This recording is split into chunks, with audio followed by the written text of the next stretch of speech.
Hello friends, I've started an initiative. It's called Parents for Earth. I'm planning to come up with a series of videos related to this initiative. Each one would cover a different topic. In this video, I would cover the following items. The first one is, what is the purpose of this video? That is, why? Then, why now? I would also cover the easy reference points which you can refer later on. And finally, what are the actions we can take right now? So what is the purpose of this initiative? And why just parents? Why not everyone? So let me first answer the second question.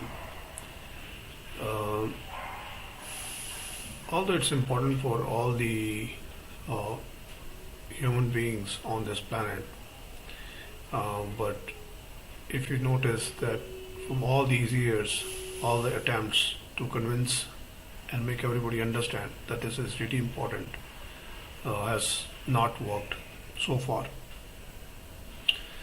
And if you start thinking from the perspective of a parent, anytime a parent sees that there is something which is not good for their children, they get concerned and they take actions on that. And that's why I'm trying to invoke parents that just like we are really concerned about their future, their financial independence, and make sure in life they do good in various aspects and have a successful life, we cannot ignore the world they are going to live in, the environment that they are going to live in, the planet itself. And now the question is not just that would they be comfortable or not, the question is about survival. So from certain factors which I'm going to share later, I want every parent to think hard and see, should they be concerned or not? If you really care about, if I talk from my own perspective, after knowing all these facts, I really got concerned, and I believe that you would also get concerned. So that is a why.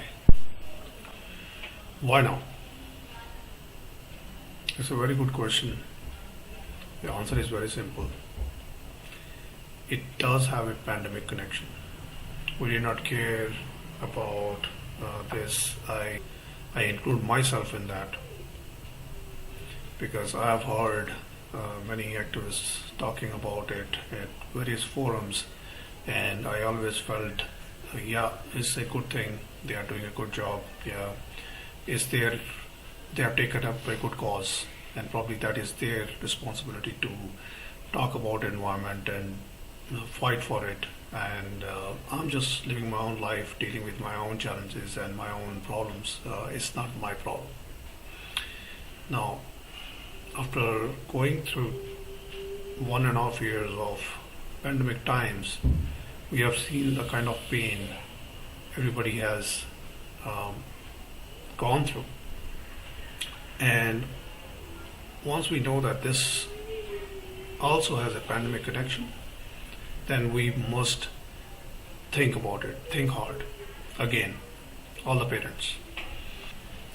WHO warned that it was coming, but nobody listened. I will talk about this very shortly. And once you know the factors, which I'll share in few minutes, you would see that the time is actually running out. So, what is wrong? We have heard in news recently, some of the events are really recent. The events which are natural disasters. So, the very recent one, Canadian heat wave. Frequent bushfires in Australia, which are happening so frequent that it has become a yearly event. Then In India itself, we saw glacier burst a few months back. Additionally, um, scientists have also observed a really frequent damage to the coral reefs. Not sure how many of you follow that, but it's really significant and cannot be ignored. Now, all these disasters, or does it matter to us? If you look at the facts, which I'm going to share now,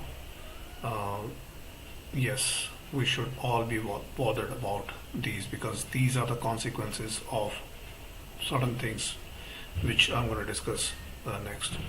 So basically, it's a danger to human survival in coming future. The easy reference point I was talking about, there are few documentaries which are very easily available. This one of the most important documentaries that we should not miss, and it's called Breaking Boundaries: The Science of Our Planet. It's narrated by David Attenborough, and the main reference here is by work of scientist Johan Rockstrom. So they talk about 9 boundaries of the planet. So it has a very scientific view toward the whole challenge that we are looking at, and they have defined 9 boundaries. These are 9 boundaries Johan mentioned in the documentary. We can see there are 4 which are in red. For me, I was aware of climate change and deforestation as major issues, but I was not aware of the biodiversity and usage of fertilizers causing damage to the ecosystem. I also want to highlight a point about biodiversity, and that is all life forms and species on the planet are critical to our existence. Without them, we cannot exist. So we shall preserve them, and that's not an option, it's a necessity. Additionally, let me also share a good news, and that is we can make a comeback. As we can see at the bottom, ozone is in green, and this is because scientists in 1980s warned the governments and they took actions on it, and as a result it's in green.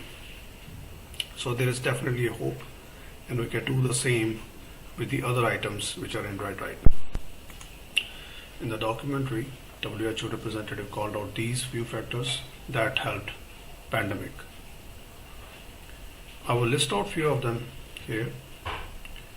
For example, destruction of nature and ecosystem with aggressive agricultural practices and deforestation, polluted cities and high population density in the cities, weak resilience of nature because of its destruction by us. All these factors created best case scenario for virus to spread. So our health, animal health and environmental health are correlated. They are not separate. We are all linked.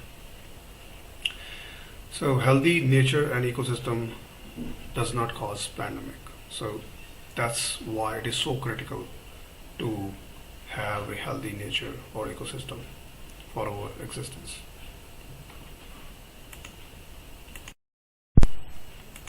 So friends, now that I've shared the problem, the question is what we can do about it. We already know few of the items which are called out in the documentary. There is usage of electric vehicles, planting trees. Yes, we should take them seriously and adopt electric vehicles as soon as we can, and also start planting the trees.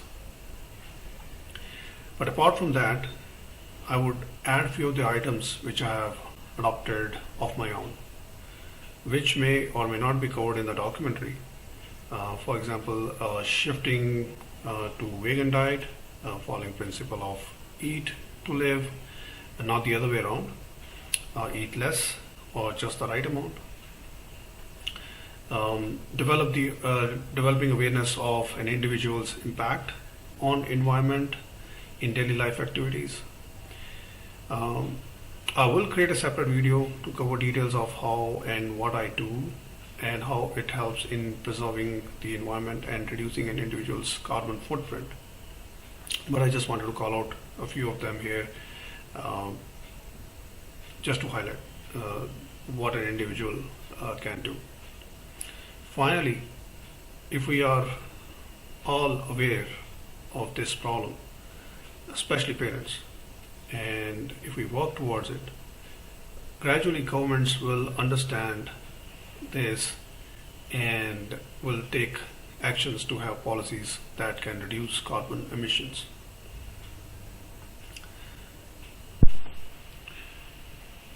Thank you, friends, for listening. And if you have made this far, I really appreciate your interest. And I would welcome you to join me in this initiative. We are just beginning, and I'm working on certain videos on different topics which I have mentioned earlier. So the critical factor at this moment is that if we can make people aware of the problem, and the second part to this is make sure people understand that this is a real threat and this is not happening on some other planet or in some parallel universe. This is happening here on this planet. This is where it is happening, and threat is real. It's here. And it's not the job of activists who would just stand there with the banners in front of certain conferences, in front of the world leaders. This is everybody's problem. We should own this problem. And once we start owning it, that is the only way, or that is how we can proceed. Because unless we own a problem, we cannot resolve it. If you can join me on this, we can think more creatively how we can first spread the message and then think of ways how we can do things which would help make things go in the right direction. Please join me, and thank you so much.